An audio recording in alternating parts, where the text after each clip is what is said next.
Hi class, this is my presentation on reader response theory. I wanted to start off with a quote that says, "We don't see things as they are, we see things as we are." Talking about reader response theory, I first want to touch on what Norton Anthology has to say about reader response theory. And that's that literature is more than just words on a page, but what is experienced temporarily through each act of reading. Essentially, it plays on to the fact that the reader is an essential part of the process to literature.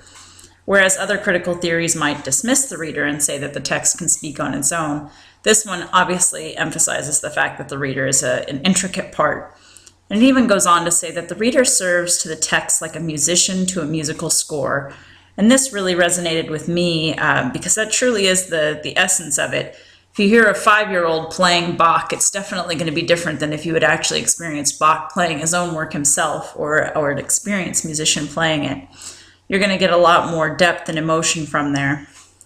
And that's also what reader response theory also talks about, is the fact that the reader response needs to be subjective and objective, in the fact that not everybody can read deeply into a text, and therefore not all reader response theory should be, or reader responses should be considered equal, in that an academic or somebody who had studied the works of one particular person would be more experienced and be able to speak more directly towards how the piece is supposed to read to the masses.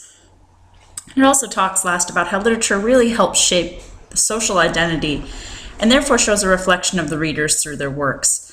And really our text touches a lot on feminism, and it goes into different aspects of that, but really talking about how literature is meant to reflect on the times that we are in and the times that we are going into, and really is a window into not only our past but our current present at times.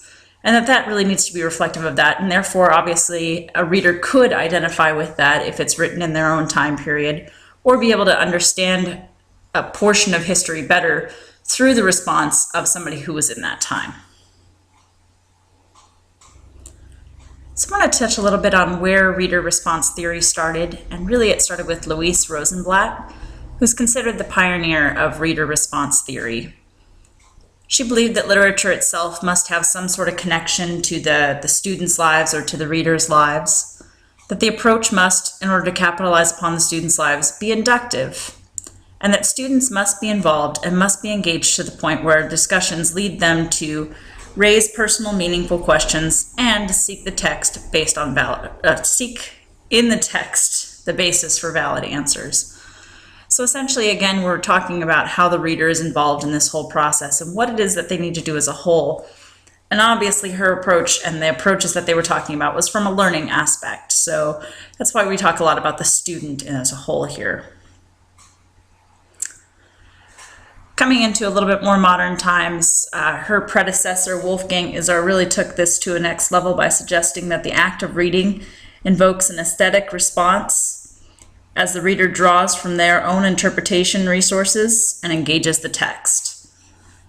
So his was called the aesthetic response. And then Stanley Fish really perfected that and came up with what is really modern theory, and changed it from what was aesthetic response and things of this nature to the words reader response theory.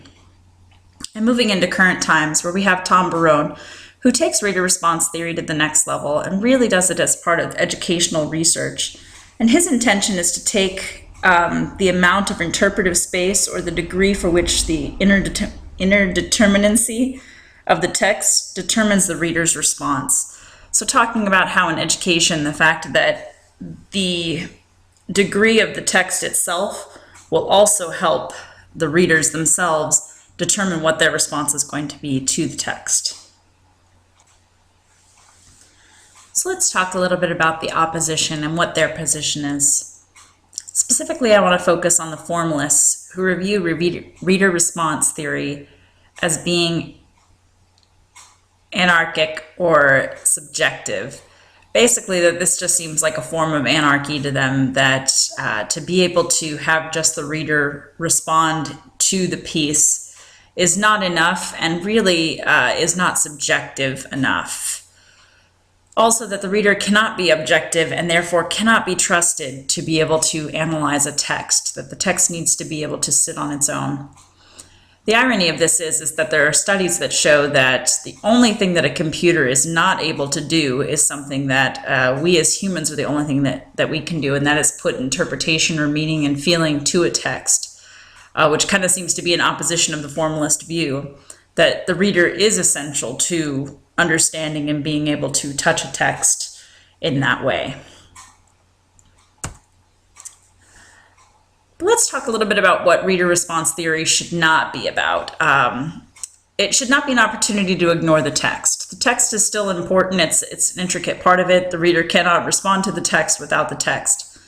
But we can't also read more into a text than what it clearly states. The text itself is going to say what it means, and we can't infer into there or put in or paint our own personal experience into that text too much, because it changes the meaning of the text and makes it too personal or too direct to one reader versus what the author was going for in the first place, which is really reaching a broader audience. What I want to do now is apply this reader response theory to one of my favorite artists, Billy Collins, in two of his works, including Introduction to Poetry and the work Divorce. First, let's start by reading Introduction to Poetry. He talks here about asking them, being his class, them being the students, to take a poem and hold it up to the light like a color slide, or press an ear against its hive. I say drop a mouse into a poem and watch him probe his way out, or walk into a poem's room and feel the walls for the light switch. Watch them water scree across the surface of a poem, waving to the author's name on the shore. But all that they want to do is to tie the poem to a chair with a rope and torture a confession out of it. They begin beating it with a hose to find out what it really means. And I put together this fun little slide here about all of those things, but it really is true what Collins is trying to point out here, which is the fact that poetry sometimes is meant to sit on its own and to play with and to have fun with. And instead here we want to take it so seriously that we're literally putting it underneath the scope here, like you see that middle picture. We're putting it underneath the light and saying that we want to beat the confession out of it. When really some of them are meant to just sit there on its own or to have a deeper impact. And I know through reading our journals that has happened to all of us throughout this time, where a piece sometimes has sat on our hearts longer, or like a good Bible verse, when you do that and you read it the first time and you really feel convicted by it, and then come back again and again, and that piece means something different to you every time that you read it, which is kind of what Collins is talking about here. Then I'd love to do the poem Divorce. I'm hoping that this YouTube link works, from his own words here. And here's a tiny poem, a 4-line poem. I guess when I get a book of poems, like most people, I rarely or never read a book of poems from front to back. I'm going to treat it more like a flip book of some kind. And I'm usually looking for short poems because I love them, and I think it's a test. And it's also, this is the kind of poem that means nothing without the title. And the title is Divorce. Once, 2 spoons in bed, now tined forks across a granite table, and the knives they have hired. That's a good sound right there.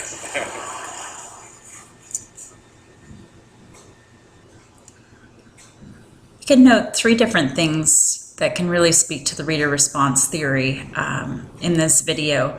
One is going to be the author's take on the poem, how he says he loves short poems, how he seeks them out and flicks through books to be able to find those short poems. And really understanding here, because in those short amount of words, you can convey so much, and obviously the author is purposely making that poem short to hit a point, as is Collins here in his shortest poem. He mentions the fact that this is the shortest one that he has ever written, Divorce. And take note of the audience's response. You hear that they kind of laugh, but you notice that there's a pause beforehand. You can tell that it takes them a moment to really sink in what everything has been said before they laugh. And you can even note the different kinds of laughter, from the hearty good laugh for those people who were there, to the kind of the uncomfortable laugh. And maybe we could even infer in there or give a little bit of reader response and say that perhaps some of them were feeling uncomfortable because they had been in that situation before and felt that same awkward feeling that they did when they sat across with their two knives pointing across on their granite table. Maybe well as the other ones realized the fact that here he was using silverware to convey such an emotional thought. And then the third thing would be to ask, what is your response? What response did you have to the video? And do you think that your response would be different if you had experienced divorce yourself, or perhaps a parent being divorced, or you were a product of divorce, or knew somebody who's going through a divorce right now? Would that change how you read this poem? Had you read it before and now read it in a different light, as I have? Some fun things to think about. Last thing that I want to do is just conclude with the idea of what we just talked about right there. Just really thinking about the fact that with reader response, it takes you as the reader to be able to actively look at a piece of work. Obviously, since we've been studying in class, we understand the fact that it takes a lot of thought and care, that reading must be done in an environment that's conducive to studying. So it's not meant to have music playing in the background, but really to immerse yourself fully in the text itself, and to be able to then allow your own response to feel into the text, and then go back to a text, maybe a text that you didn't prefer or didn't like, and read it again. I have a list of things that I have that I want to read again in 5 years from now. Because maybe I just didn't think that it was the greatest thing I had ever read, but hopefully in 5 years from now, I'll feel that thing that somebody else had told me about. For instance, some of you have written on your posts about works that I wasn't particularly excited about, but my hope is that maybe I will, through your journals or through my own personal reflection later on, really get to understand some of these pieces as a whole and realize why it is that piece had such a hold on you that you chose to write your reader response back on that, or your journal entries on that. And so, of course, I want to end with a quote just like I started. The mind fits the world and shapes it as a river fits and shapes its own banks. Thank you, class, for listening, and have a great night.